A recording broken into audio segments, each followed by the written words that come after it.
Hello mga guys, for today's channel magluluto tayo ng pansit galing sa leftover dinuguan at sabaw ng nilaga. So umpisa natin sa ating sotanghon.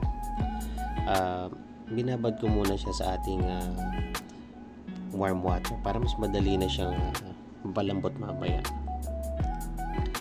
Kahit anong brand ng sotanghon pwede nyo namang gamitin. Sa akin ang pinili ko itong vermicelli na mas madali natin makikita sa mga tindahan.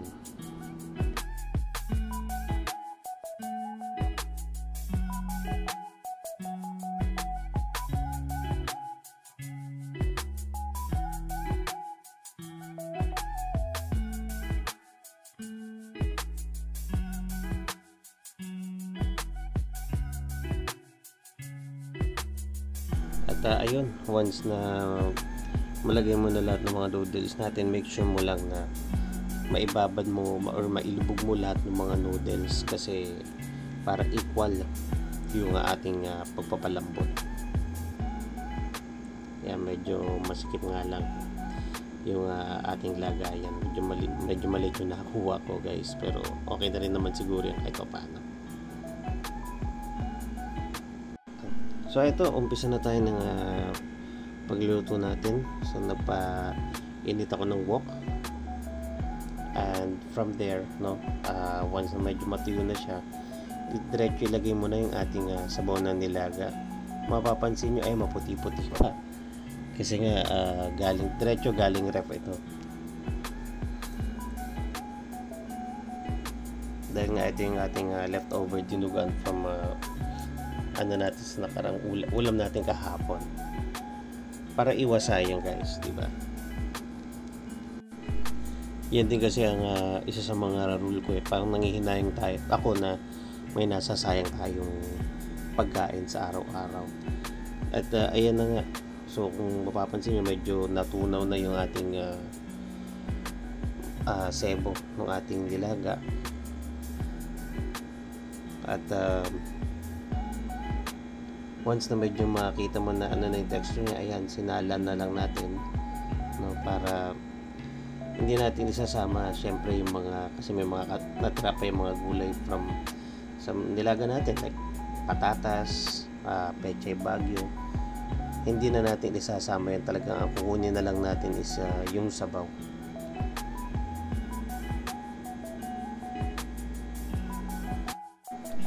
From there, yun na yung gagawin nating sabaw sa ating pansit. Kaya binalik ko na rin siya sa ating kaldero.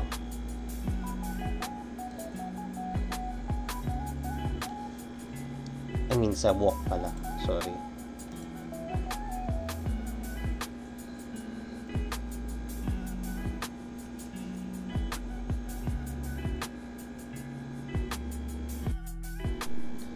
Ayun, medyo pakatasin lang natin ng konti dahil may mga naiwan pang konting sabaw-sabaw dun sa mga nakumapit dun sa ating patatas at sa mga pechay bagyo.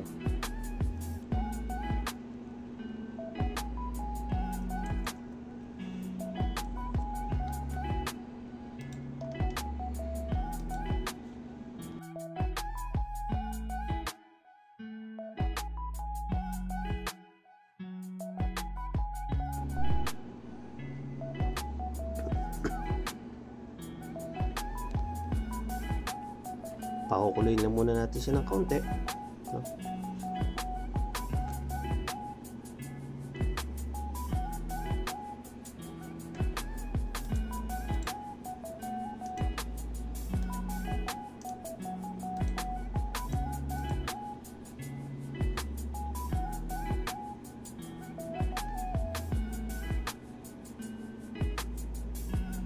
At pwede na rin naman guys kung nagmamadali kayo, okay lang din naman na medyo lakasan nyo na yung apoy natin. And ganoon din, sabi ko nga dun sa last pancit content ko, mas maganda na niluluto natin ang ating pancit sa malakas na apoy para mas nagiging maganda yung kanyang texture. So ito na nga, nilagay ko na yung ating sotanghon kahit hindi pa siya luto. Actually medyo mas marami yung sabaw ko kaysa doon sa sotanghon. So kung tutusin, pwede ko na pala siyang hindi binabad kanina kasi para mas maganda rin na medyo kumapit din. Kumbaga yun nga, konti lang naman yung sotanghon, so kung binabad mo medyo may tendency siyang malabog. So mas maganda kung yun nga, di ko na siya binabad kanina para mas kumapit pati yung mas manuot yung sabaw nung nilaga sa ating sotanghon. Mas sasarap siguro. Ayan, teka lang, kuha tayo ng lagayan. Ito nga yung sinasabi kong naparami yung sabaw natin.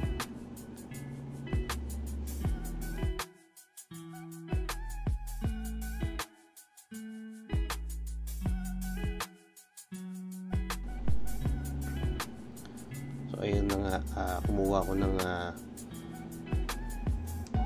pangkuha ng sabaw. Ibabalik muna natin sa ating lagayan. Siguro later kung matuyo siya or kung hindi pa ganun kamalambot yung sotanghon, pwede naman natin ibalik tong sabaw na to mamaya, walang problema yun.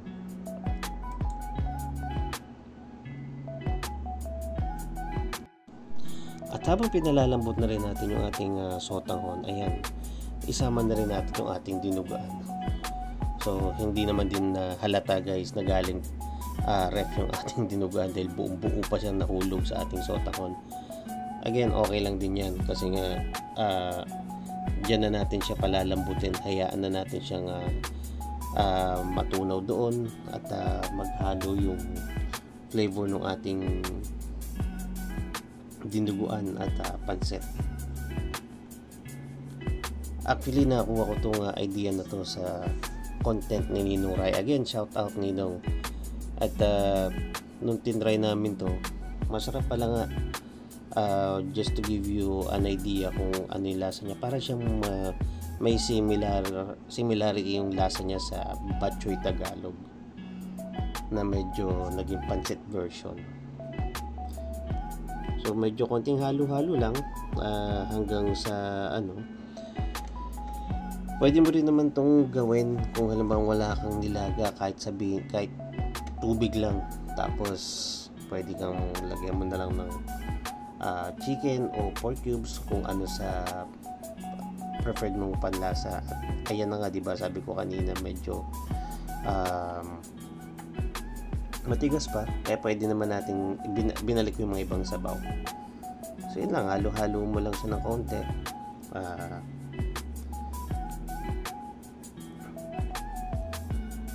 At nilagyan ko ng kaunting olive oil. Optional lang yan guys. Pwede ka rin naman gumamit ng kahit anong oil of your choice. Sa akin, olive oil lang para mas healthy at medyo matulungan niya yung ating dinuguan at yung mga ibang ingredients na dumulas or gumapang papunta dun sa buong parte, mas mag-distribute ng maayos. Yung pala yung tamang term.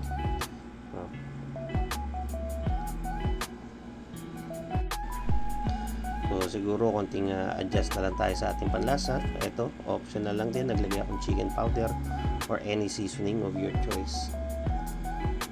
At konting asukal. Masarap na mayroon tayong na naglalagay tayo ng asukal sa pansit. Medyo nung una hindi rin ako fan ng paglalagay nung matamis sa ating pansit, pero nung na-try ko, masarap din naman pala talaga. At mas naging nagustuhan na rin ng mga anak ko, ng asawa ko.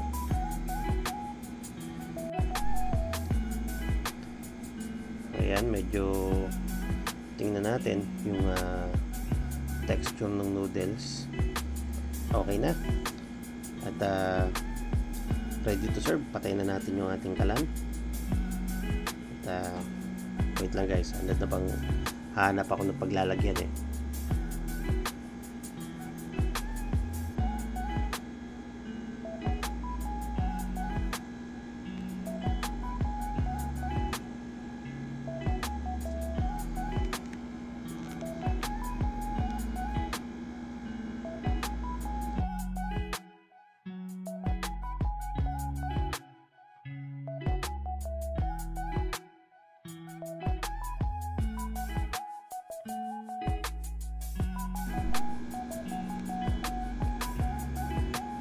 eto na nga, finally nakakita na ako ng pagsasalinan ko.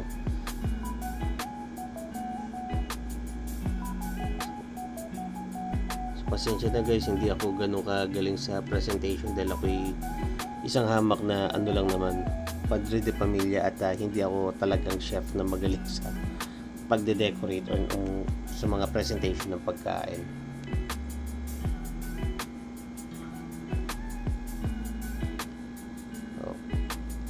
Eto muna, ang pinaka nilagay ko na lang na pantopping sa kanya is spring onions. Naghanap ako kanina ng toasted garlic sa tindahan, wala kasi ako mahanap, kaya eto na lang muna, pero masarap naman eh. At eto na nga guys, please don't forget to like and subscribe sa aking channel. Salamat po.